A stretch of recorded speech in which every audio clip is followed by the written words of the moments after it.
is a Magic Refiner MK11 mechanical gaming keyboard.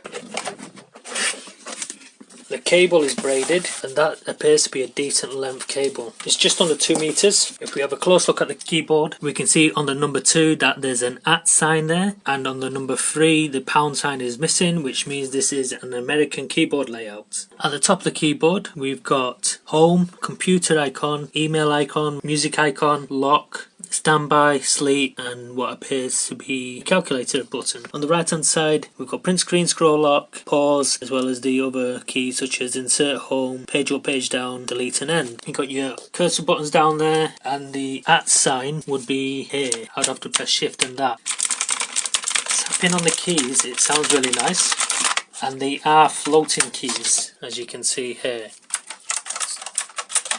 It came with one of these extraction tools, so let's see if we can take this O out, and then I just yank on this upwards and it pops out. To pop the letter back on, you don't need this tool here, you just push it back on and it's on. So it's easy to put on, a bit more difficult to remove it. So let's get this plugged into a laptop. It has a nice introduction boot up pattern, and we got a rainbow spectrum, red on the outside and going all the way to blue in the middle, with the corner buttons a bit more purple. If I zoom in closer you can see there's a difference there. The dial on the left adjusts the brightness, and these have just flashed to indicate that I'm on the lowest setting. So if I keep putting it down it won't go any further, except that these lights will flash. Going clockwise, that is the brightness. Pressing the top left rotary encoder, we've gone to a different pattern. It's a bit more smoother and a bit more uniformed. It's like 2 colours rather than several colours going across. Press it again, we got some kind of squared pattern configuration which changes. It's like it's chasing itself in a spiral. The next one changes between red to purple to blue, so this is going through the colour sequence really slowly. The next pattern is pulsing on and off with red on this side and blue on this side. The next one just brought all the lights on, which is the same pattern as when I first turned the keyboard on. Next one is all off, but when I press a button there's a little bit of a glow, so there's a blue glow behind here and it's a different colour now. So as you're typing away it leaves a trail of the last buttons that you pressed. In the next sequence, again it's all off, but when you type a letter it just goes outwards. I think this is one of the better ones. It's like a ripple effect. The next one goes outwards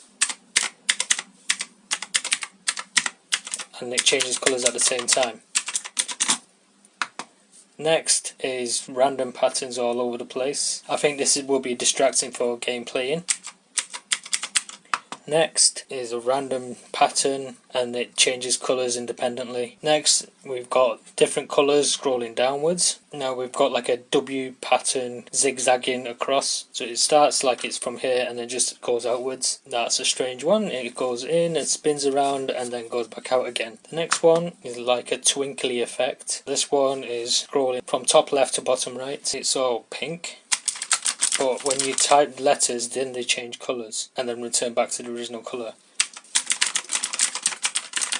So as I'm typing away it's gone to red, I let go, it's going to go back to pink. Next pattern is a rainbow pattern starting from the centre and going outwards. Next one is the rainbow pattern going across. Next one is a slower rainbow pattern starting from the left going across to the right. We now have the spiral effect, but it's more like an oscillating between colours. Next one we're fading on and off in rainbow mode, so we've got reds on this side, blue on this side. When you press function and right it changes the colour, so as we can see it's like a white colour. So I press function and right, we've now got a multicolour. Press function and right again, we now have red. Function and right, we've gone to an orange colour. Function right, we've yellow, then green, cyan, then blue, purple, not sure what that colour was, and then multicolour. So if I wanted green for example, so let's try going to a different mode. That's where the lines going across. Again, if I do function and right we can change the colour. Gone to the twinkly pattern and we've got all cyan colours, so if I do function right we can change the colour of the light. Now we're in blue, purple, white and then multicolour. This one's already multicolour, so function right doesn't do anything in this mode because this one is meant to be multicolour. In fact, it's changing the sequence of the light, so that has no effect there. That one's a scrolling one, so that won't do anything. That's the zigzag pattern. It's currently in multicolour mode, so I should be able to change the colour. Now we've got red, orange, yellow, green, cyan, blue, purple and white. We can also change this pattern using function and right to a different colour. So we can do that to all the different patterns where it's not already changing in different colours. So for example, this one's in red, I can change it to a different colour using function and right. Where we have multicolours like this, we can use function and left to change the sequence. So these colours are going inwards.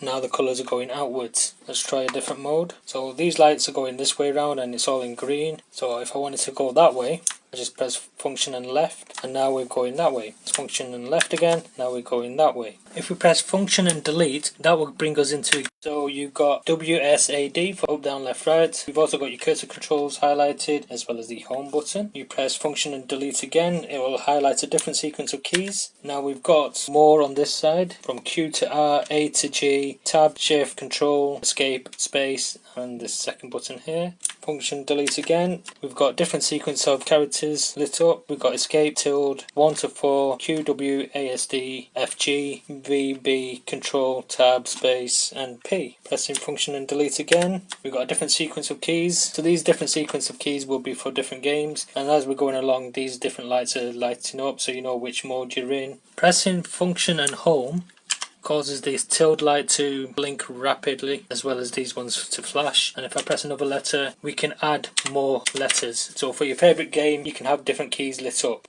Pressing function home it stops flashing, but in this mode you can't change the colour or the direction. So now that I've got some red and green keys I need to now change that.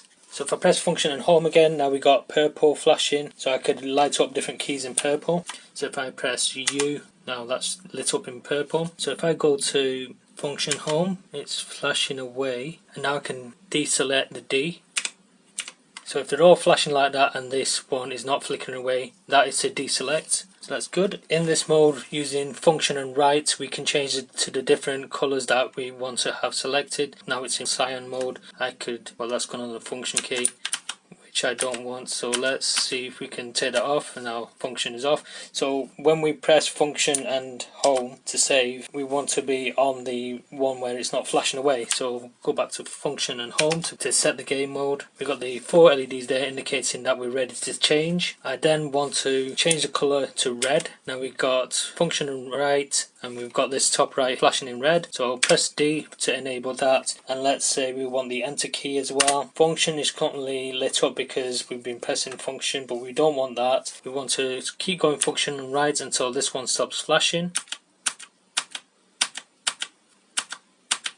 That stopped flashing. Now we've got A, S, D, W and enter, as well as the 4 cursors lit up. Now when we press function nothing's going to happen, but we press function and home and now that's saved. With this mode you can have 4 different presets with whatever colours that you want for 4 different games that you like playing. So it could be racing, fighting, or you can do it by the actual game name. Obviously there'll be more than 4 games that you'll be playing, so you could possibly add extra keys for certain games and just group them all together. The next test I want to do is see what happens when I remove the power from the USB and then put the power back in,